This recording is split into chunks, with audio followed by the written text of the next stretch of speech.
Constant Advantage 17 says, can someone explain to me the PPIA in the most basic terms possible? I get conflicting information from the Google. How does one qualify? How do you apply? Will I be on the phone for hours?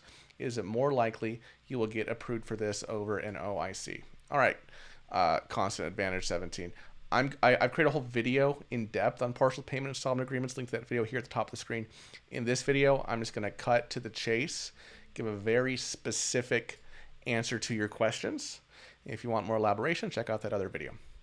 So basically, a partial payment installment agreement, or PPIA, is an installment agreement that will partially pay off your balance due to the IRS by the time the IRS debt drops off at its collection statute expiration date, or CSED. If I've already lost you, don't worry.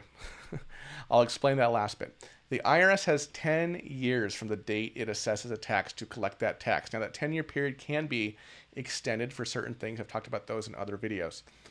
But in general, the IRS has this 10-year period, okay? And the last day of that 10-year period is the CSED. So here's how PPIA works, okay? You get in the PPIA, and you only have to make monthly payments until that CSED, until that collection statute expiration date when your tax debt drops off. After that, you don't have to pay any more to the IRS on this tax debt. For example, if you owe the IRS $100,000, okay, and that tax debt is going to drop off in 3 years, let's say 36 months, and you convince the IRS, and to answer your question about the phone, yes, this can be done over the phone, okay, with the IRS Automated Collection System, ACS, okay. So you have $100,000 in tax debt. It's going to drop off in 3 years. And you can convince the IRS, automated collection personnel there and their manager, of whoever you're working with, that you do not have any available equity and assets to put towards your tax debt. And that on a monthly basis, you can only afford to say, let's just throw a number out there, $200 a month. Then you could be placed in a PPIA, a partial payment installment agreement. So what's the result numerically here? The result would be that you pay that $200 a month for how long? For 36 months. That's all the IRS has to collect the debt. After that, you don't have to pay this debt anymore. So you're going to pay $200 a month for 36 months. So what is that? What's $200 times 36? That's $7,200. Okay. The remaining $92,800 of your tax debt drops off after 36 months. That's the beauty of the PPIA. Like you said, and to answer your question, you can apply over the phone. It can be hours. Not necessarily hours, well, I guess it can, not necessarily hours in that first phone call, but there's so much back and forth, right? After you pitch your PPIA to someone at ACS, then it goes to manager review. Or that individual may just say, hey, well, we need these supporting documents. Can you fax it over to us? Because the IRS isn't just going to take your word for it. You got to prove that this is all you can truly afford to pay, right? You don't have some bank account somewhere you can tap money from, right? Your income is what you say it is. Your expenses are what you say they are, capped at IRS national standards, oftentimes. So, but I will say PPIs aren't easy to get approved, but they are much easier to get approved than offer and compromise. The process is also much shorter.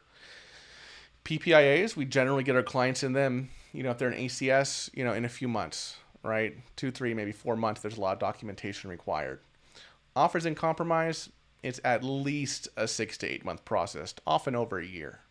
Offer and compromise, it's like an audit. They look at things a lot closer than with a PPIA. Another thing that makes it easier to get into a PPIA than offer and compromise is that with a PPIA, let's take your equity in your home. Let's say you own a home, your primary residence, you have equity in it.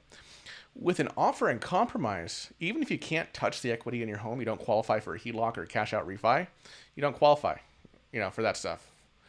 That equity still counts against you in an offer and compromise, okay? With the PPIA, it does not. If you can prove to the IRS that you can't touch it, you can't access it. And how do you usually prove that to the IRS?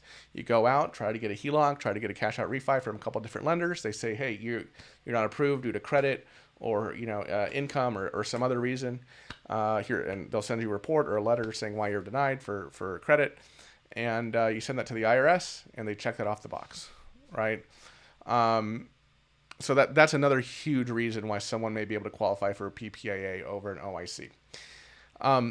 Wrapping up here, the IRS, if you get into a PPIA with the IRS will file a notice of federal tax lien against you in state and or county records to protect the interests of the federal government. And the IRS can review PPIAs every couple years, so they frequently do not. And there is not a process for systemic removal from PPIAs like there is for CNC. So sometimes even if one of our clients qualifies for CNC, because people get kicked out of CNC that's currently non-collectible status much more frequently than they do PPIAs, we'll still go for a low dollar amount PPIA because there's less chance the IRS is going to kick them out of it, right? Because look, if you start making a boatload more money, the IRS is going to revisit your arrangement with them, or they have the right to, right? It's like, you may have only been able to afford $200 a month when you applied for this thing a few years ago, but now you're making like 5 times more money. Let's talk about this. Now, you may have more expenses too. Maybe when you applied before, you were single. Now maybe you're married and you have a bunch of kids and your household expenses have gone up, right? So maybe you can still really, in the IRS's eyes, only afford $200 a month, right? Because your expenses went up along with your income. So, so that is the PPIA in a nutshell. I hope that was easy enough to understand Constant Advantage. If you have tax debt, like Constant Advantage, please reach out to us at Choice Tax Relief for a free consultation. 866-8000-TAX. That's 866-8000-829. Or you could visit our website, choicetaxrelief.com. Fill out the form. We will reach out to you. I have videos over here. I have my long video on a PPIA, upper left-hand corner of your screen. I have my video on the similar resolution, currently non-collectible status, in the bottom left-hand corner of your screen. Thanks so much for watching, everybody. Oh, man. Thanks so much for watching, everybody. I'll see you in the next video. Bye-bye.